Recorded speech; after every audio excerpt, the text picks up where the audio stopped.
Welcome to Freedom with Adam Riojas. We have an incredible guest who I believe is going to be our next governor and the only one who can literally run California, Sheriff Chad Bianco. Woohoo! Mr. Well, thank you. Bianco, could you please just kind of introduce yourself to our audience, and then we'll go into a quick Q&A. Very good. Well, I'm Chad Bianco. I'm currently the sheriff of Riverside County. Riverside County is in Southern California. For those of you outside of there, we're a very large county, roughly about 2.5 million people. The sheriff's office is extremely large. We're the fourth largest sheriff's office in the country. I've got about 4,400 employees. I'm the chief of police of 17 cities, in addition to the sheriff Wow. of the county of Riverside. So I have 17 city councils, that mayors and city managers, in addition to my board of supervisors, that we interact with, that we make sure we take care of public safety for our county. It's a massive organization. I'm also the coroner and the public administrator. My Wow. budget is $1.3 billion per year. And we make sure that we finish in the black, because that should be government's responsibility. You don't spend more money than you have. See, that's one of the things that most of us and all of us really that like you is you're in law enforcement, you're running a large organization, something none of the candidates that are currently running, especially the guy from England, hasn't ever run anything like this. So you really literally are the most qualified person to run for governor. And we just thank you for doing this. Well, I, absolutely. you know, I want to add, if I can, please. not only from my current position as the sheriff, but I'm the only person on this ballot that's been elected to an executive branch of government, the top level of executive branch, where my decisions are real world impact decisions that affect people's lives. Some of the things that I do affect people's actual life, not just the condition of their lives. And I'm the only person that has been elected to these positions that holds that level of responsibility and accountability, and in doing it in an irrefutable ethical way that's best for our county. There is no one on this ballot that has anything close to that. Yeah, I totally agree. Not only that, but we all know that our state's in chaos outside of Riverside County, and as far as law enforcement is concerned, because crime is rampant. You can go into a store and steal up to almost $1,000 and really just get a ticket. What do you think about that continuing to be in our law books, and what can you do about literally stopping that madness? Yeah, we absolutely must fund the provisions of Prop 36 that we all voted for in 2024, that the current governor and the government is absolutely refusing to implement, even though across the state, 70% of the state said, yes, we want to change in public safety. So we absolutely must employ those provisions of Prop 36. We must fund those provisions in our court system, hold judges accountable that are not going to sentence people under these new guidelines. And it's truly just making crime a crime again, and holding people accountable for victimizing us.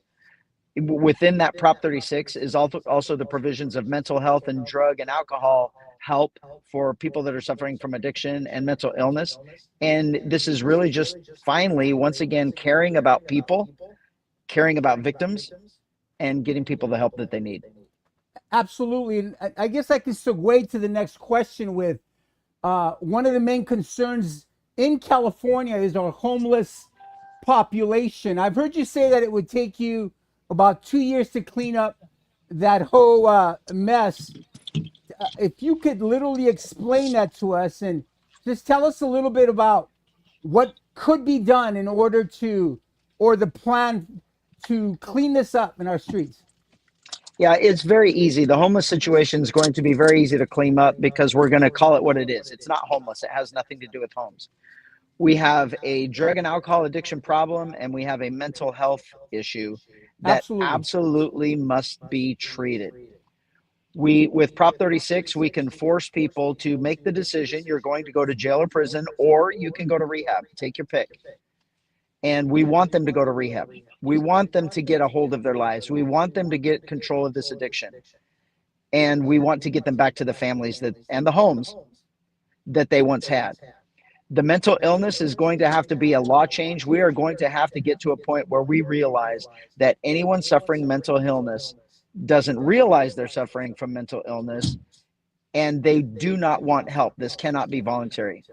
We absolutely must force them into situations where we can get them medical help to restore their chemistry levels, their mental acuity back to the point where we can make them productive again and get that handled. Awesome. Once we do that, yes, we no longer have this issue. Those people that we see on the streets will no longer be there. So what kind of timeline? I said 2 years, and I think I've heard you say that before it's really nipped. Yeah, it's really 2 years. I guarantee we can do it within 2 years. I don't think it'll take that long, but I don't want to say, oh, we'll do it in 6 months, and then it takes me 8 and everybody criticizes me. So we have to get the entire state on board. This is an educational awareness issue, because we have to get everybody on board with this. This is not about money. This is about treatment. And when we get those people treatment, we end this cycle that we have been creating. I love it. I love what you said, because even though you're a man of the law, you still have compassion for these that are out there with mental issues, and perhaps some of these that are out there not by choice. And so to me, it's a phenomenal thing. That actually leads me to my next question. With I know that your opponent, the guy from England, I won't even mention his name. I just it irritates me to see what type of a person he is. I believe he's a Trojan horse, but he mentioned a lot, and one of his big points is that you were bowing down to Black Lives Matter. And I actually went back and looked at all of the pictures, and here's what's incredible. And I know you know, all of you took a knee, all the leaders took a knee, and you guys were all praying. And for him to say that is completely evil. And I know you've handled it well. What do you have, if anything, to say about that? Yeah, I mean, we have to get to a point where we're not influenced by dishonest politicians. And actually, I'm being nice by saying dishonest. He's just a flat out liar. That's correct. His campaign was failing, and his only option was to attack me. So he uses select photos, purposely selected videos to try and influence people's emotional opinion. But here's the reality. When all of that happened in 2020, every major city was burning. That's because correct. these domestic terrorists were coming into these towns, looting our buildings, looting our stores, setting police cars on fire, stealing everything that they could. And I will tell you that it didn't happen in one place, and that's my county, because we used overwhelming force against them that first night to make sure that they were not able to do any of those things. We forced them out of our county. People went to jail that had to go to jail, and they've never come back. The reality of what you saw was me telling those leaders that their event was over, it was turning violent, and they knew, we had already discussed this, they knew that the outcome was going to be overwhelming use of force on our part to get them safely out of our city. So they asked us if they could pray for the safety of our deputies, and of course I said yes. I will never say no, especially to public prayer, group prayer, all of those things. Amen. And so when you look at the two things together, does the first law enforcement leader in the country that stood up to BLM and removed them from his county, does that even remotely align with the idea that siding with them? Not It even doesn't. close. It doesn't. And so, we've got to get past the belief of a lie during a campaign from a disingenuous politician. And we need to move on, because the bottom line is this: if he's going to lie to save himself in an election, he's going to lie just like Newsom does to cover up for his corruption once he That's gets in there. correct. And we need to start electing people with integrity, leadership ability, ethics, values, true Christian morals. And we're always going to end up in this position if we don't. I love it. Thank you for saying that, because I've looked at all the pictures, and here's what's crazy: who's bowing down to who? You're all on your Yeah. knees and you're praying. Yeah. Are we going to say that they were kneeling down to law enforcement? Exactly. I mean, we would never say that. And what you're being shown is a video that suits his needs. Absolutely. It's not reality. It's not the truth. That event was about 6 or 7 hours long, not a couple of spliced together minutes. It's I've always been a strict adherer to the law.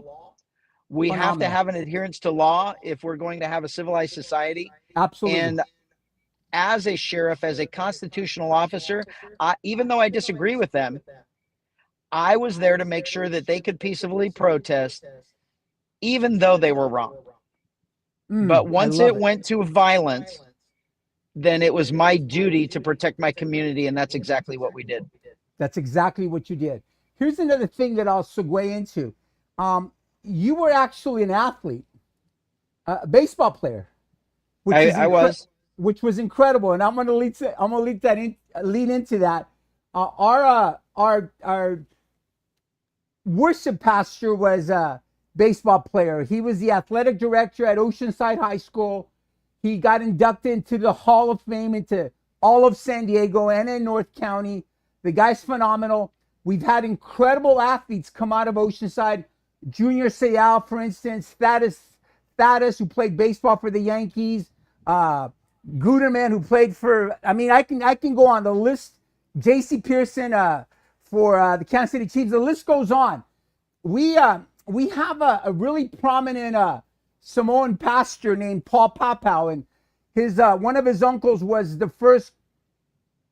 They called him the throwing Samoan. He played for the Canadian League, but I wanted to bring that in because these are influential people. Athletes are very influential, and I believe you have the athletes vote. But there's a question that he kind of wanted me to throw in there, and I'm going to. He says, "What would you do with male and female athletes and female athletes playing in men's sports, and it just, the whole thing is horrible. The men playing in women's sports is just, it's nasty." Let me hear your Yeah, perspective on that. so it is. So coming from an athlete and a very top level athlete, a dad with kids that were top level athletes of their own, and a coach who was successful in multiple CIF championships. So I would consider myself an expert in this realm. Absolutely. And there is absolutely no reason ever that boys should be competing against girls. I love it. It is absolutely wrong.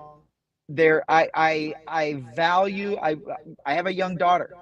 Well, I did. She's older now, but she was a very good athlete, and she was extremely good, but she couldn't compete with her brother. And it's the difference between a man and a woman, and we That's need right. to respect that difference. We need to respect the expertise that they have in their ability in all of this, but we also have to realize that God made us different. And I can tell you that the competing at the highest levels, boys versus girls, it's not a safe environment for girls. And we purposely separated them and gave girls our ability to compete against other girls, and we are absolutely destroying that now. It's wrong. Awesome. What a great answer. We have there's a lot of people that started campaigning with our adversary. I'm going to call him an adversary from the UK, and he took his slogan, "Make California Gold," from one of the persons that I know, Sarah Stevens, and it doesn't belong to him. It belongs to California, because I believe that it can be golden again, and we believe you're the man for that. Yeah. Here's another, totally for that. Yeah, and let me tell you, this is the irony of the whole thing. We can all look back and remember when California was great. He can't. Absolutely. He has no idea. No idea. He came here when it was already bad. So for him to sit and lie to us basically and talk about bringing it back to its golden days and talk about how great California is, he has absolutely no idea. He's just a political strategist who's trying to influence your decision into believing him. And it's unfortunate. I agree. I believe us Californians need to make our own decisions and vote for the man, Sheriff Chad Bianco, to be the next governor of California. Here's the question. This is where you sold me, Mr. Bianco. Is I came up to you. I interviewed both of you several months ago. You and the guy from England, and I went up to you and I said, "Are you pro-life?" And you said, "Absolutely." And then Yeah, you said, I think my answer to that is unapologetically. "Unapologetically, come on."